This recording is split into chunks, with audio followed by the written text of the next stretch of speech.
भी अमनिया वस्तु को स्वीकार नहीं करता, वो भगवत प्रसाद को ही स्वीकार करता है। बोलो तुलसी मैया की जय। बिहार में एक घटना घटी थी और एक संत ने हमको सुनाई थी। जिले का नाम हम भूल रहे हैं, मधुबनी के पास कोई नया जिला बना, उसकी बात, बिहार की घटना। उन्होंने बताया कि महाराज एक डकैत था, अंग्रेजों का टाइम था, गोली मार के उसको खत्म करने का आदेश हो गया और डकैत की बहुत खोज पड़ रही थी। वो ग्वाला जाति का था, ग्वाला था। पुलिस को इनाम था, पुलिस ने पीछा किया, वो भागने लग गया खेत ही खेत। पता चल गया कि अमुक घर में है, वहां से भागा, खेत ही खेत भागा। तो भागते भागते भागते भागते एक कुआं पर गया। उस कुआं पर तुलसी का वृक्ष था और वो कुआं उसी के परिवार का ही कुआं था। तो कुआं के पास खूब हरी हरी तुलसी लग रही थी। क्या उसके भाव आया, भयभीत होकर के वो तुलसी के झाड़ से लिपट गया और कहा कि मैया बचाओ बचाओ, आर्त होके लिपट गया। अब वे सिपाही थानेदार अपनी बंदूक का खटका दबा में, गोली ही फेल हो जाए, गोली गले ही, बंदूक बेकार हो गई उनकी सब। उसको पकड़ने के लिए आगे बढ़े तो उसके चारों ओर भयंकर आग प्रकट हो गई, भीतर जा नहीं सके वे लोग। ये चमत्कार हुआ और वो तो मूर्छित होकर तुलसी में गिर गया। बाद में जब वे सिपाही चले गए तो अग्नि लुप्त हो गई। तो लिखित रूप में अंग्रेज अधिकारी ने उसको क्षमादान दिया और फिर वो इतना प्रभावित हो गया कि वहीं हनुमान जी का मंदिर बना के रहने लग गया। और वो महात्मा बताते थे कि हम वहां आसन लगा के आए हैं। तुलसी का वृक्ष इतना विशाल था कि उसके नीचे 4-6 संत आसन लगा लें, इतना विशाल तुलसी का वृक्ष। कहते हमने तो दर्शन नहीं किया, लेकिन उन संतों ने बताया। वो वस्तुतः तुलसी के विशाल विशाल वृक्ष। पटना में एक सज्जन के घर में ऐसा तुलसी का वृक्ष था कि 4-5 लोग बैठ के उसके नीचे पंगत कर लें, उसकी छाया में विश्राम कर लें, ऐसा तुलसी का वृक्ष। हमारे खाक चौक के मूल पुरुष श्री पहाड़ी बाबा, वे कंठा धारण करते थे। किसी समय कोई चुरा ले गया वो कंठा, तो महाराज बताते हैं कि इतना ही मोटी तुलसी का कंठा, एक एक दाना इतना मोटा, मुट्ठी में नहीं आता दाना, इतना मोटा दाना, इतना मोटा दाना तुलसी का।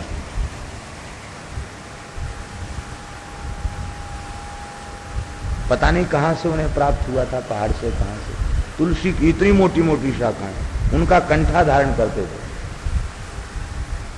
विग्रह में धारण था उनके, जो पहाड़ी बाबा की मूर्ति विराजमान है।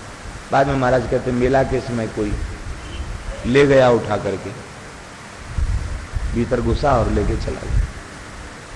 तो कहने का तात्पर्य कि तुलसी के बड़े बड़े विशाल वृक्ष भी होते हैं, तुलसी की विलक्षण महिमा है। तुलसी का सदा आदर करना, और तुलसी धारण करने के बाद कुछ भी धारण करना शेष नहीं रह जाता। बहुत से लोग ऐसा समझते हैं कि जो रुद्राक्ष धारण करें उन्हें तुलसी धारण नहीं करना चाहिए, लेकिन ऐसी कोई शास्त्रीय विधि भी नहीं है और ऐसा कोई निषेध भी नहीं है कि रुद्राक्ष के साथ तुलसी धारण नहीं करना चाहिए। रुद्राक्ष भी धारण करना चाहिए, उसका भी शास्त्रीय विधान है और तुलसी का भी शास्त्रीय विधान है, लेकिन दोनों को एक साथ पहनने का शास्त्रीय निषेध कोई प्राप्त नहीं है। इसलिए ये तो केवल अपनी अनन्यता है, बाकी रुद्राक्ष के साथ तुलसी का विरोध नहीं करना चाहिए। कोई सन्यासी महापुरुष हों तो वे अपने कंठ में तुलसी भी धारण कर सकते हैं, रुद्राक्ष के साथ ही साथ तुलसी भी धारण कर सकते हैं।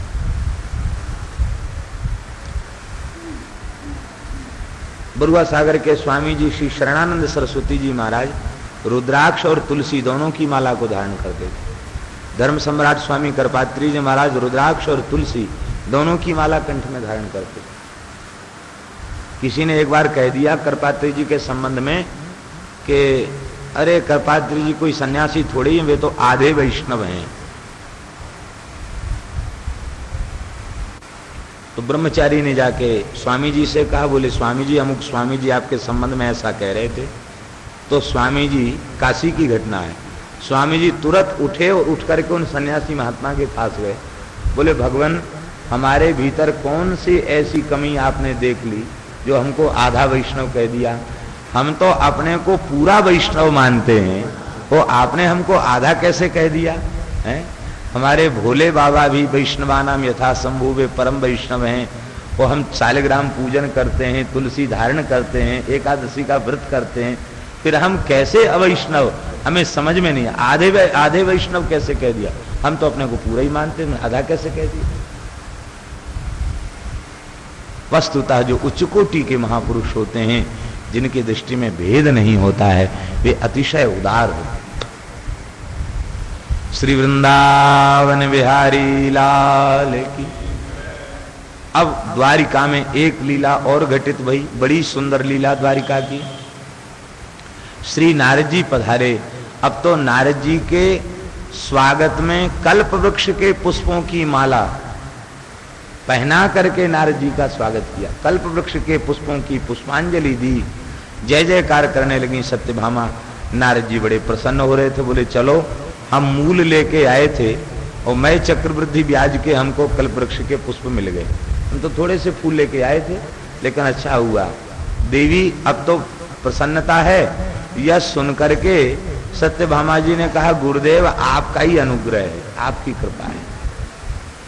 वस्तुतः भगवान की प्राप्ति हमें हो गई और आपके संकेत से हमारे घर में कल्प वृक्ष लग गया। ये वस्तुतः हमको बहुत प्रेम करते हैं। अब आप ऐसा दुष्प्रचार मत करना कि हमसे प्रेम नहीं करते, बहुत स्नेह करते। हाँ देवी, अब तो विश्वास हो गया। तो कोई ऐसा उपाय बताइए कि ये प्रियतम हमसे बिछुड़े नहीं। नारद जी ने मीठी मीठी बातों में उलझा लिया और नारद जी बोले कि देखो, जिस वस्तु का दान किसी सत्पात्र को किया जाता है, वह वस्तु दूसरे जन्म में भी प्राप्त हो जाती है। विद्या का दान करने वाले विद्वान होते, धन का दान करने वाले धनवान होते हैं, ग्रह का दान करने वाले उनको बढ़िया भवन मिलता है। ये सब दान की महिमा है। जो चीज दान करोगे वो दूसरे जन्म में मिलेगी, सदाई मिले रहेंगे, बिछुड़ेंगे नहीं। सत्पात्र को दान का अनंत फल होता है। सत्यभामा जी भोरी भारी बातों में नारद जी के आ गई। बोले ठीक है, तो हम दान कर देंगे श्री कृष्ण का, लेकिन वो दान लेगा कौन, सत्पात्र कौन, इसके लिए खोजें। नारद जी बोले वैसे हम तो महात्मा हैं, साधु सन्यासी को संकल्पित दान नहीं लेना चाहिए, लेकिन यदि श्री कृष्ण का दान आप करें तो हम सहर्ष लेने के लिए तैयार हैं। और देखो, मैं ब्रह्मर्षि हूं, देवर्षि हूं, विरक्त हूं, योगी हूं, भगवान का भक्त हूं, वैष्णव हूं, मेरे जैसा सत्पात्र आपको खोजने पर मिलेगा भी नहीं, इसलिए हमको दान कर दो तो ठीक है। ठीक। ठाकुर जी मुस्कुरा रहे थे सुन करके। नारद जी ने तुरंत अपने कमंडलू का जल सत्यभामा के हाथ में दे दिया। वो झारी लेने जा रहे थे, बोले नहीं नहीं, अच्छे काम में देरी नहीं, हमारे कमंडल में जल है, इसी से संकल्प कर दो। संकल्प का जल दे दिया। ओम विष्णु विष्णु विष्णु कह के, और अमुक गोत्रोत्पन्नाय अच्युत गोत्रोत्पन्नाय नारद मुनये और तुभ्यम हम संप्रदय कह के दान करवा दिया। अब तो जैसे नारद जी के हाथ में संकल्प का जल गया, श्री कृष्ण का हाथ में लेके दान किया कि नारद जी ने तुरंत अपना वीणा ठाकुर जी को थमा दिया और कहा कि बस अब आप हमको दान में मिल गए हैं, लीजिए हमारा, पकड़िए वीणा, चलिए हमारे आश्रम में। श्री वृंदावन बिहारी लाल की, चलिए हमारे स्थान में। ठाकुर जी वीणा लेकर के पीछे पीछे चलने लगे। सत्यभामा जी रोने लगी, नारद जी, गुरुदेव ये क्या किया, हमने दान कर दिया, अगले जन्म की प्राप्ति के लिए आप इनको लिए क्यों जा रहे हैं, इनके बिना हम अनाथ हो जाएंगी। नारद जी ने कहा कि देखो भाई, दान करने के बाद दान दाता की वस्तु पर कोई अधिकार नहीं रह जाता, और यदि दान देने के बाद वस्तु को अपने पास रखता है वो ठीक नहीं है, उचित नहीं है शास्त्र की दृष्टि से। और आपने दान कर दिया फिर रोना गाना कर रही हो, ये तो ठीक नहीं है। अब दान में मिल गया, अब हम उनको ले जाएंगे। सत्यभामा जी बहुत रोने लगी। लोगों ने समझाया, नारद जी संत तो बड़े दयालु होते हैं, आप दया कर दीजिए इनके ऊपर। नारद जी बोले, भाई देखो अब हमको आखिर महात्मा हैं, दया नहीं करेंगे तो लोग भेष की निंदा करेंगे, ठीक नहीं है। दया हमारे भीतर बहुत आ रही है। देखो शास्त्र में ऐसी विधि भी है कि निष्क्रय भूत द्रव्य दे दिया जाए तो दान का फल मिल जाता है। श्री कृष्ण की बराबरी का धन हमें मिल जाए तो फिर हम कोई बात, वैसे धन की हमें जरूरत है नहीं, लेकिन अब क्या करें, सत्यभामा जी को प्रसन्न करना है, इनकी चिंता को दूर करना है, इसलिए चलो कोई बात नहीं इनको दे दो। सत्यभामा जी के पास बहुत सोना था, क्योंकि पिताजी के पास मणि थी, उससे 8 भार सोना रोज उगला करती थी मणि, सिमंतक मणि, बहुत सोना था। बोली कि ये ज्यादा से ज्यादा 1 क्विंटल के होंगे, इससे ज्यादा तो नहीं होंगे। और भगवान इससे ज्यादा भारी ये होंगे नहीं, ये 1 क्विंटल के होंगे तो मैं 10-20 क्विंटल सोना तौल दूंगी, ले ज्यादा से ज्यादा ले जाओ, पर वह पिंड छोड़ो हमारा। श्री नारद जी ने बड़ी तराजू बंधवाई और तराजू के एक पल्ले पर श्री ठाकुर जी बैठ गए। आज भी द्वारिका में गोमती का वह घाट है जिसको तुला घाट कहते हैं। गोमती का घाट है, भगवान कल्याण राय जी विराजमान है, स्वर्ण तुला जहां तोली गई। सारी संपत्ति रख दी गई, लेकिन भगवान का पड़ला जमीन छोड़े ही नहीं रहा था। संपत्ति का पड़ला तो ऐसे झूल रहा था। बड़ी से बड़ी तराजू बांध दी गई और संपूर्ण रानी पटरानियों के आभूषण रख दिए गए, सारी संपत्ति रख दी गई, लेकिन भगवान की बराबरी नहीं हो सकी। सत्यभामा जी उदास हो गई और बोली, प्रभु इतना ही ले लीजिए। बोले, इतना कैसे लें? अरे थोड़ा मोड़ा कांटा इधर उधर हो तो चलेगा, और यहां तो बिल्कुल भी बराबरी नहीं है, ये तो नहीं होगा। ऐसा करो, अभी तुम लोगों के पास बड़े बड़े पुण्य हैं, उन पुण्यों का दान करो। उन समस्त रानियों ने अपने समस्त शुभ कर्मों का दान कर दिया, लेकिन फिर भी पड़ला उठ नहीं रहा था, भगवान नीचे जमा हुआ। अब उदास हो गई सत्यभामा, रोने लगी, बड़े संकट में डाल दिया नारद जी ने। नारद जी तो सबको राम नाम की महिमा बताना चाहते थे। अब क्या हुआ कि रुक्मिणी जी की शरण में सत्यभामा गई। अब तक तो रुक्मिणी जी से थोड़ी सी स्पर्धा रखती थी, लेकिन वे सबसे ज्येष्ठा हैं, वे ही कोई उपाय बतावेंगी। रुक्मिणी जी के चरणों की शरण में गई। आप हमारी ज्येष्ठा हैं, आप अनुग्रह करें, जैसे हमारे प्रियतम वैसे ही आपके प्रीतम, वियोग की पीड़ा तो दोनों को होगी, आप कोई उपाय करें। आप तो साक्षात भगवती महालक्ष्मी हैं, ऐश्वर्य की संपत्ति की अधिष्ठात्री देवी हैं। लक्ष्मी जी ने, रुक्मिणी जी ने कहा कि सारी संपत्ति को हटा दो, उतार दो नीचे। सब पल्ले को खाली कर दिया गया। तुलसी के एक दल पर श्री रुक्मिणी जी ने लिख दिया श्री कृष्ण। तुलसी के एक पत्ता पर लिख दिया श्री कृष्ण। जैसे ही श्री कृष्ण चंदन से लिख करके तुलसी के पत्र को विराजमान किया, अब श्री कृष्ण नाम वाला तुलसी दल वाला जो पड़ला था वो तो जमीन में चला गया, चिपक गया, और ठाकुर जी का पड़ला ऊपर झूलने लग गया। बोलो भगवान नाम महाराज की। इतना देखते ही नारद जी गदगद हो गए। श्री कृष्ण नाम वाला दल अपने मुखारविंद में रखा और बीणा बजा बजा के नाचने लगे। बोले बस, जब नाम इनकी समता नहीं कर सकता, ये नाम की समता नहीं कर सकते हैं, नाम इनसे इतना अधिक श्रेष्ठ है, तो हम वैष्णवों को इनकी भी ज्यादा जरूरत नहीं। इनका नाम हृदय में और जिह्वा पर बना रहे, इसी में हम सब कृतार्थ हैं। बस भगवान नाम संकीर्तन करते हुए नारद जी ने प्रस्थान किया।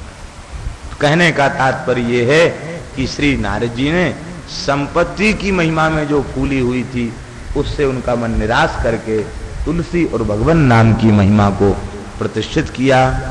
बोलो तुलसी मैया की, भगवान नाम की।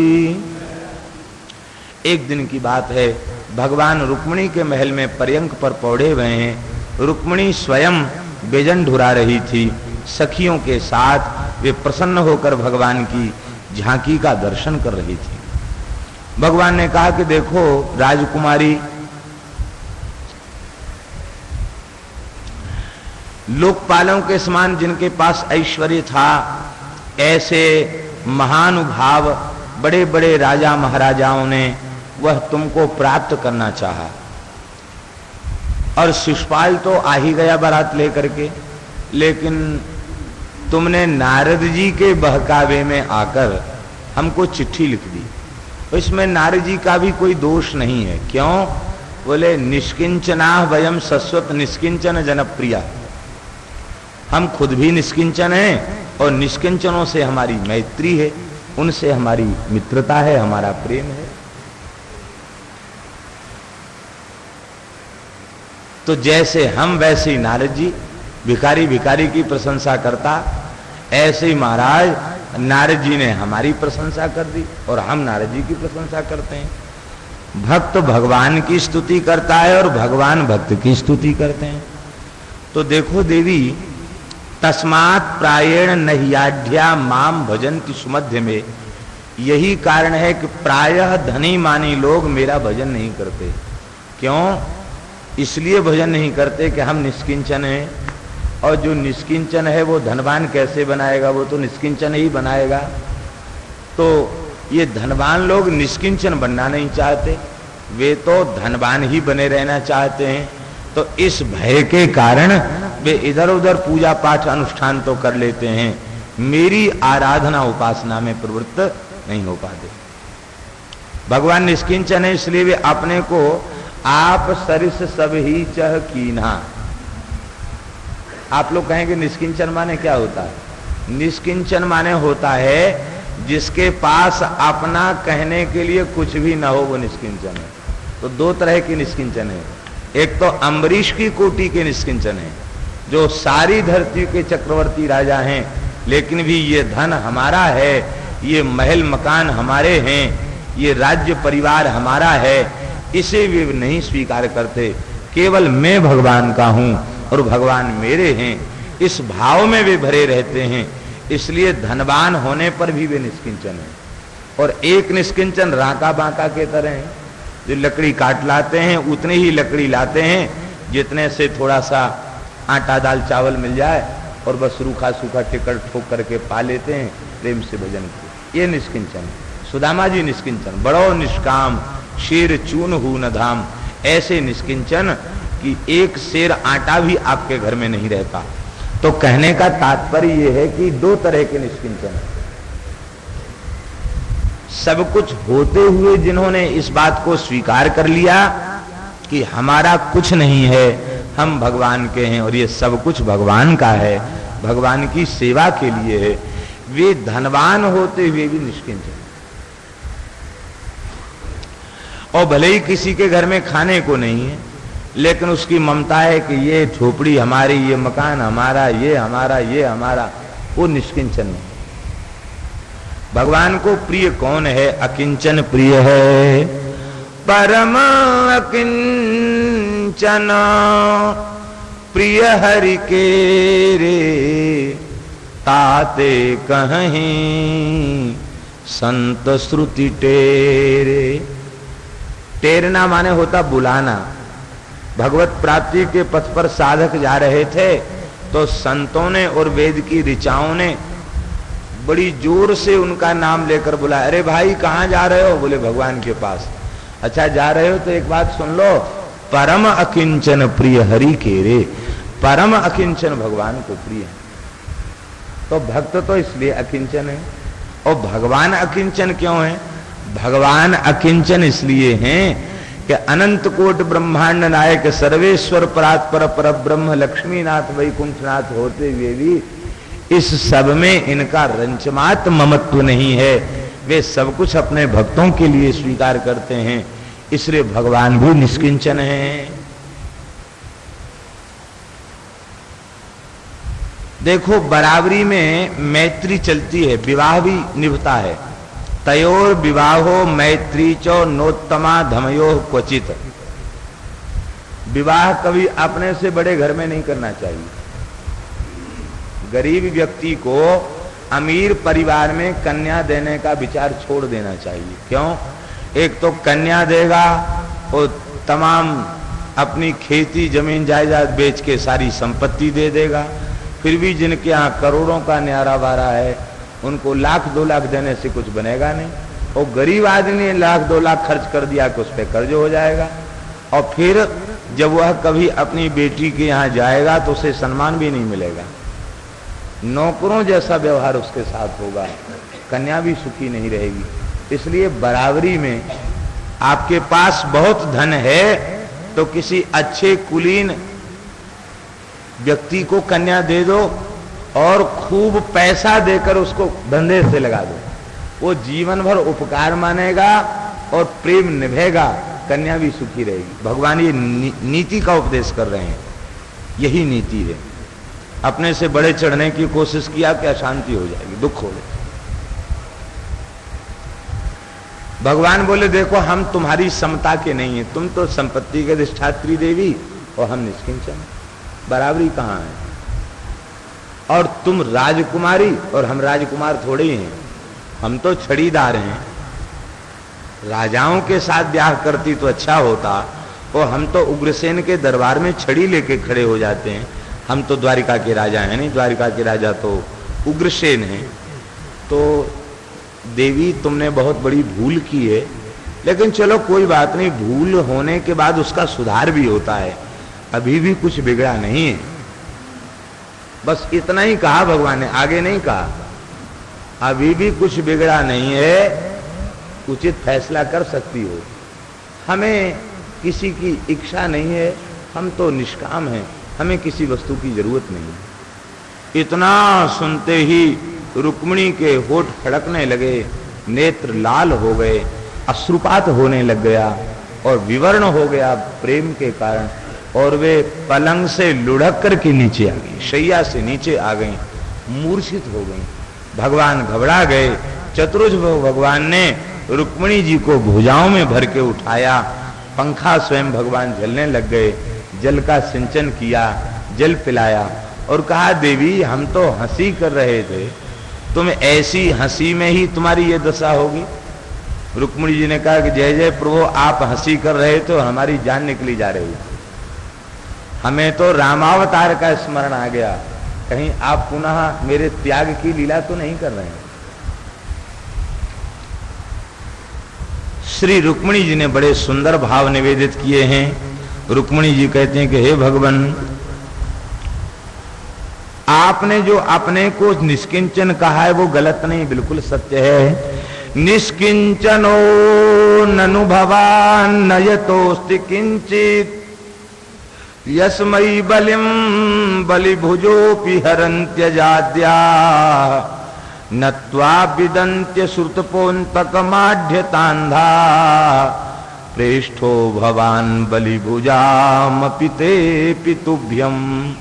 हे भगवान, आपने अपने को अकिंचन बताया है, तो अकिंचन माने दरिद्रता नहीं है, उसका तात्पर्य है कि ये सारा जगत आपका बनाया हुआ है, और बनाया हुआ ही नहीं है, आप ही संपूर्ण जगत के पदार्थों के रूप में व्यक्त हो रहे हैं।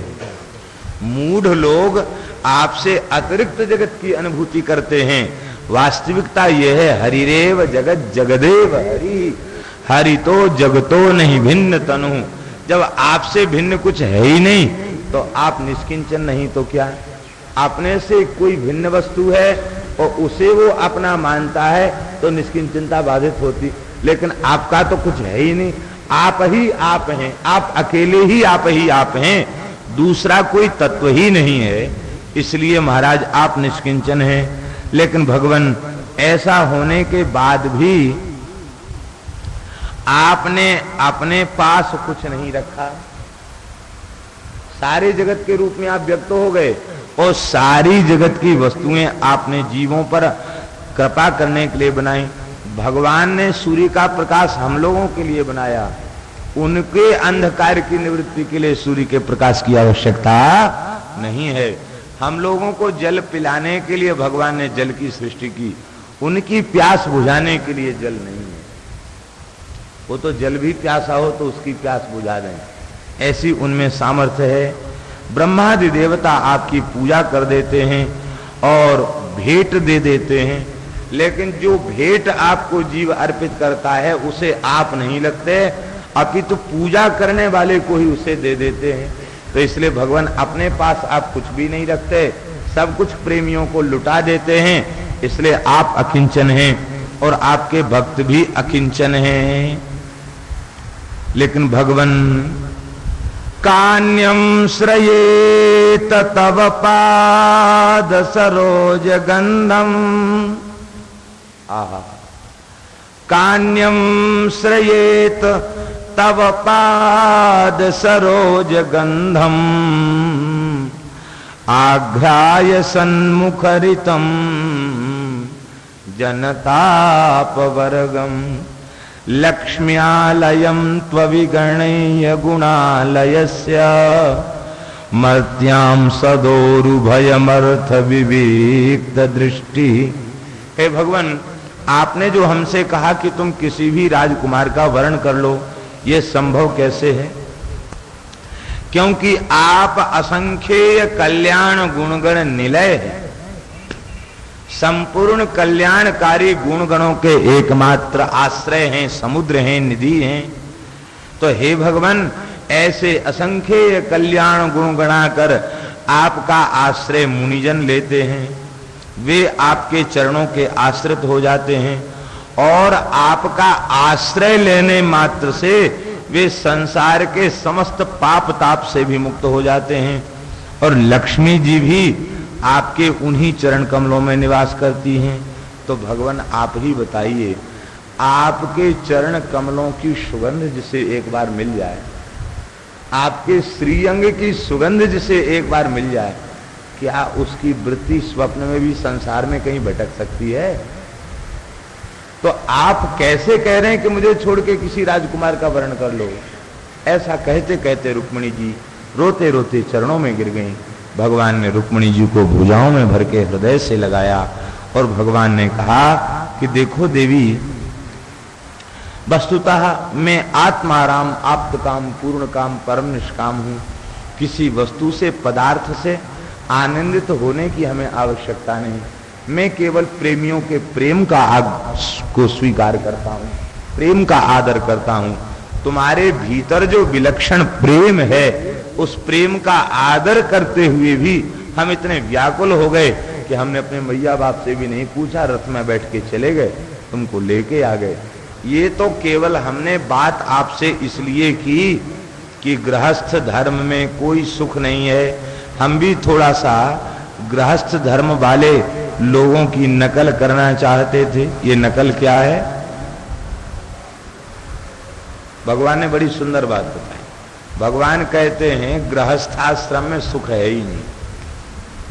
सुख की आशा से गृहस्थाश्रम में प्रवेश करना ये महान भ्रम है, सुख नहीं है।